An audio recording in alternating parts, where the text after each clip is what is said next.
Hi everyone, welcome back to SJR Chemistry. Last class we discussed the properties of colloids. We discussed one kinetic property, that is Brownian movement. Today we are discussing two properties, that is one electrical property and next is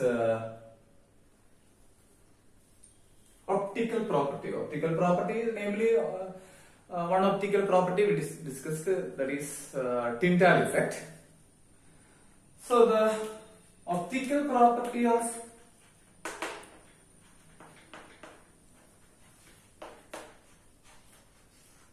colloid. The optical property of colloid that we are discussing here is Tyndall effect.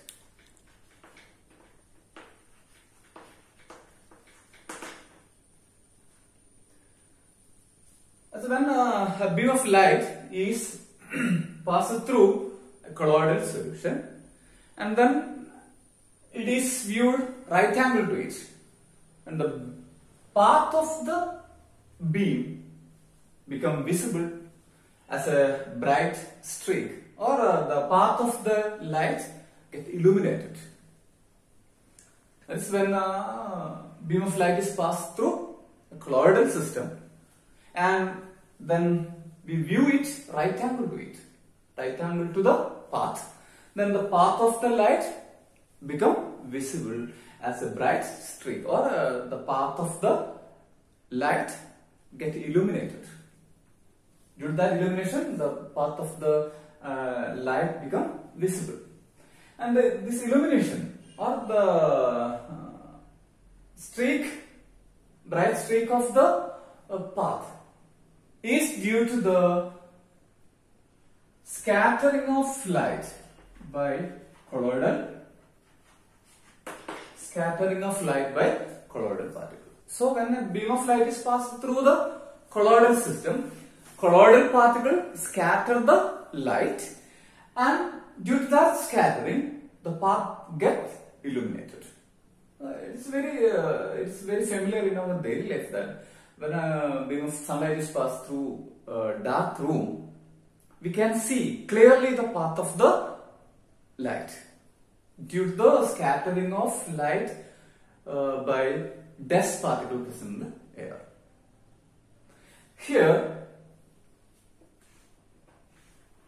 the beam is passed through a colloidal system, colloidal mixture, colloidal solution.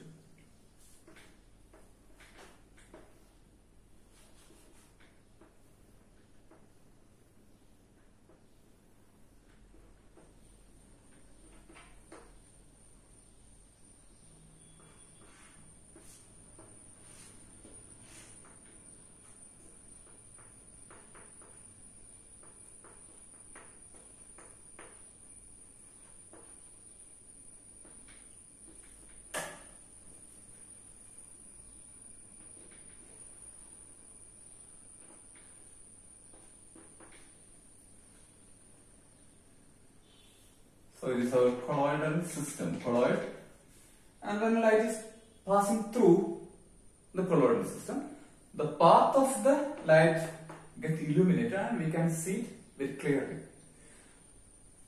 And this effect is known as,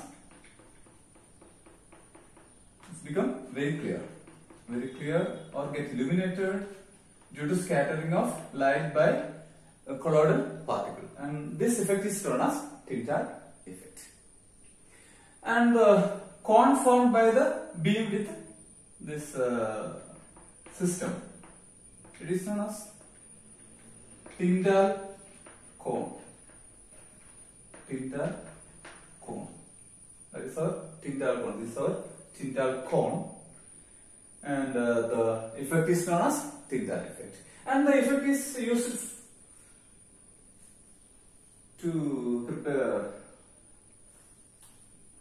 ultra microscope. This application of Tyndall effect is mainly in ultra microscope, and this ultra microscope is used for the study of colloidal systems. not much application or usage of this microscope. Electron microscope is at present there is no much usage, but it is solely used for the study of colloidal systems. That is study of colloidal particle size. It is solely done by ultra microscope. Particle size can be determined, or the number of particles, number of colloidal particles in a system again can be determined using this ultra microscope. So Tyndall effect is nothing but the illumination of the beam which is passing through colloidal system. So when a beam of light is passing through colloidal system, the path of the beam gets illuminated, or the path of the beam become visible as a bright streak, and this effect, it is due to the scattering of light by colloidal particle. And our next property is electrical property. Electrical property.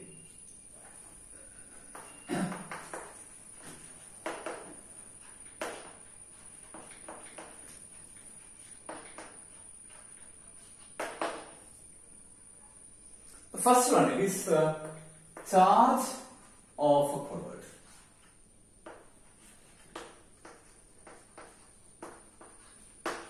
How a colloid attain charge? Suppose we are preparing silver iodide colloid. The colloid or soul of silver iodide. We can prepare it by the reaction between silver nitrate and potassium iodide. When silver nitrate reacts with the potassium iodide, we get silver iodide salt and the potassium nitrate.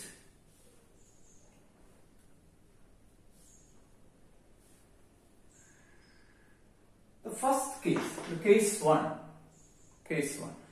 Suppose we are adding silver nitrate into potassium iodide. That is, a few ml of silver nitrate is added to potassium iodide. That is, we are adding silver nitrate to potassium iodide. That means the amount of potassium iodide is very much greater than the amount of silver nitrate. Okay, the amount of potassium iodide is very much larger than the amount of silver nitrate. So when silver nitrate is added to potassium iodide, silver iodide will be precipitated, or silver iodide is formed as a salt along with potassium nitrate. But remember that suppose 10 moles of silver nitrate is there. We are adding 10 moles of silver nitrate and there are 1000 moles of potassium iodide or 100 moles of potassium iodide. Just for example, 100 moles of potassium iodide, and we are adding 10 moles of silver nitrate to 100 moles of potassium iodide, for example. Then this 10 moles of silver nitrate react with how many moles of potassium iodide? The 10 moles of silver nitrate react with 10 moles of potassium iodide to form 10 moles of silver iodide. Right?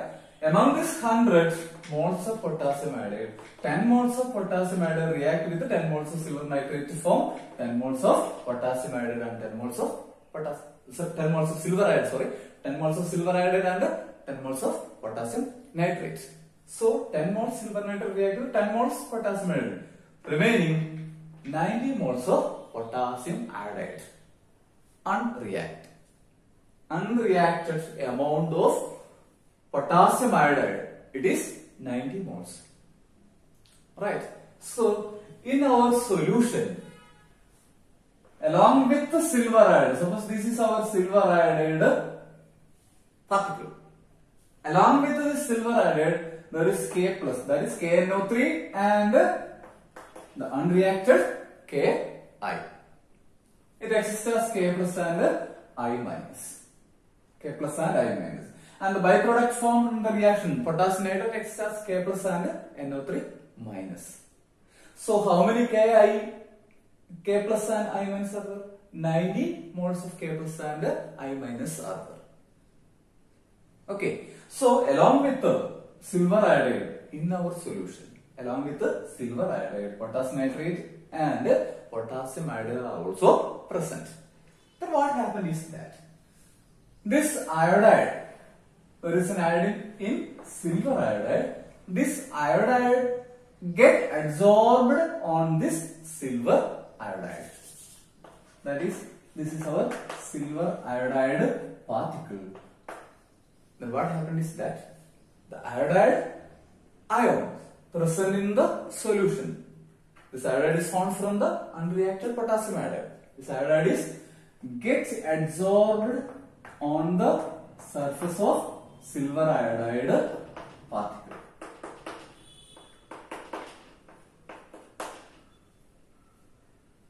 When iodide ion, it is negatively charged ion, it is an anion. When it get absorbed on the surface of silver iodide, the silver iodide particle gets a negative charge. That is, the charge of silver iodide colloid, it is negative. The charge of silver iodide colloid is negative. So we get a negatively charged colloid. So the adsorption of a special type of ions is also present in our colloid.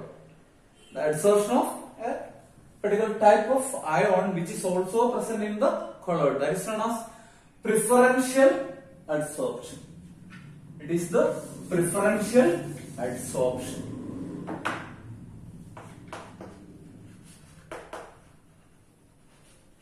Preferential adsorption. So due to preferential adsorption,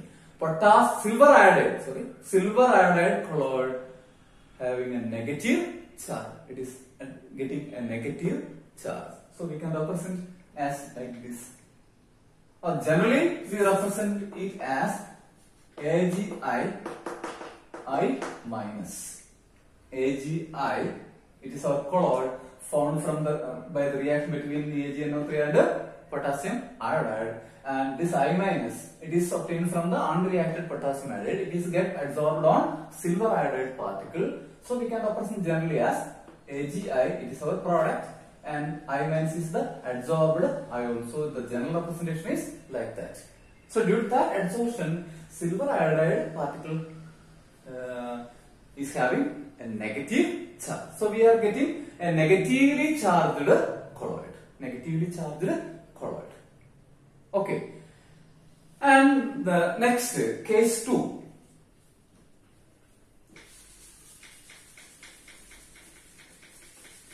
Case 2. That is, the first case we added silver nitrate to potassium iodide. Silver nitrate to potassium iodide. In case 2, we are adding potassium iodide to silver nitrate. We are adding potassium iodide to silver nitrate. So obviously the amount of silver nitrate is very much larger than the amount of potassium iodide. The product is the same, silver iodide plus potassium nitrate. Okay, the product is the same, silver iodide and potassium nitrate, but the solvent and solute, we can say like that. The substance added, it is potassium iodide, and the solvent here it is silver nitrate. So we are adding potassium iodide to silver nitrate. Suppose just similar to the previous case, 10 moles of potassium iodide is there and 100 moles of silver nitrate. And 10 moles of potassium iodide react with 10 moles of silver nitrate only. So among this 100 moles, 10 moles of silver nitrate react with 10 moles of potassium iodide to form 10 moles of silver iodide and 10 moles of potassium nitrate. So among the 100 moles of silver nitrate, only 10 moles react with the 10 moles of potassium iodide, and the unreacted silver nitrate is 90 moles. Okay, so this 90 moles contain Ag plus and NO3 minus. Ag plus and NO3 minus. This 90 moles contain Ag plus and NO3 minus. Here, our colloid is silver iodide. The ion present, it is Ag plus. That is ion present in our colloid is Ag here. And I minus. There is no I minus in solution. There is no I minus in solution. Because all the potassium iodide get reacted. The same type of ion present in the solution as well as in the colloid. It is Ag plus. So what happened? This Ag plus get absorbed on Agi. Ag plus get absorbed on Agi. This you get a colloidal structure like this. It's again preferential adsorption. Adsorption of the ion which also present in the colloidal state. So due to preferential adsorption, Ag plus get absorbed on the surface of Agi particle, silver iodide colloidal particle. So we can represent as Agi positive. That is, we are getting a positively charged colloid. We are getting a positively charged colloid. So due to preferential adsorption, either negatively charged colloid or positively charged colloid are obtained. So here we can represent it as general representation.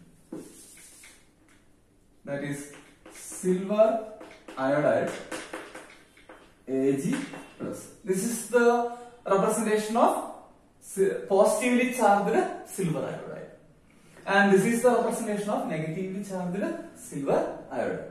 So due to preferential adsorption, colloids make it either positive charge or negative charge. That is, positively charged colloid or negatively charged colloids are formed due to preferential adsorption of ions from solution.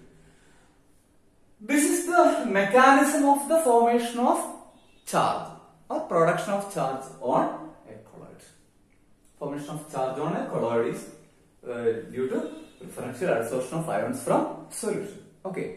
Then the consequence of this charged colloid or charge of a colloid. Consequence of the charge of a colloid is that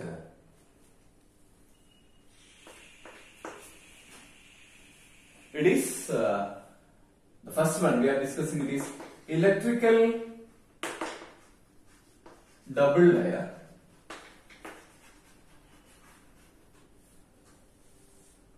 Then second point we are discussing it is zeta potential. Then the third point we are discussing, it is electrophoresis. Electrophoresis. Then the just opposite. So these are the properties we are discussing. That is the after effect of the formation of charged colloids. Okay, so we can discuss all these three things in our next lecture. Thank you for watching.